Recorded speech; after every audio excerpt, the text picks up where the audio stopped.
तुमने ये तो देखा होगा कि इंटीजर 4 बाइट की स्पेस लेता है, लॉन्ग 8 बाइट लेता है, और कैरेक्टर यानी ABCD ये सिर्फ 1 बाइट की स्टोरेज लेता है। बट ये 4 बाइट ही क्यों लेता है या 1 बाइट ही क्यों लेता है, ये हम समझते हैं अपने कंप्यूटर फंडामेंटल्स 1 की वीडियो में। तो ये सारा कमाल है बिट का। बिट जो होती है वो 0 या 1 के फॉर्म में स्टोर होती है। हम 8 बिट्स को बोलते हैं 1 बाइट, और जो हमारा प्रोसेसर होता है वो केपेबल होता है 1 बाइट को रीड करने में। तो इसलिए हमारी जितनी भी सारी कैलकुलेशंस होती हैं वो बाइट्स की फॉर्म में होती है, ना कि बिट्स की फॉर्म में।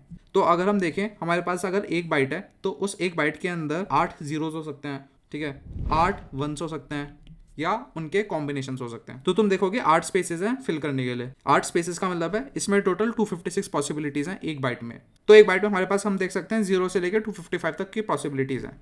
बट इसमें अब क्वेश्चन आता है कैरेक्टर कैसे स्टोर होता है। कैरेक्टर के लिए हमने एक इंटेलिजेंट वे फाइंड आउट कर रखा है, जिसमें हम बोलते हैं कि 65 जो है वो मैप होता है कैपिटल ए से, 66 जो है वो कैपिटल बी से होता है, and so on up to Z.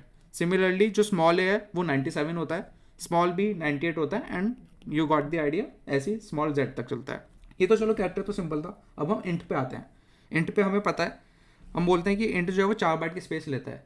तो ये जो तुम्हें डब्बे दिख रहे हैं ना, ये डब्बे जितनी स्पेस है जो एक इंटीजर लेता है। जब तुम बोलते हो ना यार इंट ए डिफाइन करना है मेरे को, तो इंट ए तुम्हारा मेमोरी में ये 32 डब्बे की स्पेस लेता है।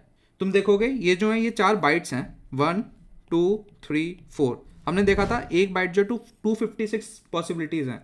तो जो हमारी 4 बाइट्स हो गई ना, उसमें हो गई 2 की पावर 32 पॉसिबिलिटीज़, यानी कि ये जो ये नंबर दिखा ना बड़ा सा, इतनी पॉसिबिलिटीज़ हैं इंटीजर के अंदर, ठीक है।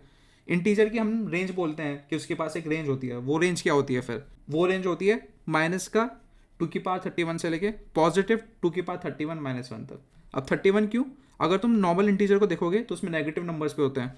तो एक बिट जो होती है ना, वो डिफाइन करती है कि तुम्हारा ये पॉजिटिव नंबर है कि इंटीजर नंबर है। जैसे तुम बोलते हो -1 या +1, ठीक है। तो ये जो माइनस और प्लस है ना, ये डिफाइन करता है तुम्हारा कि ये साइंड इंटीजर है या अनसाइंड इंटीजर है।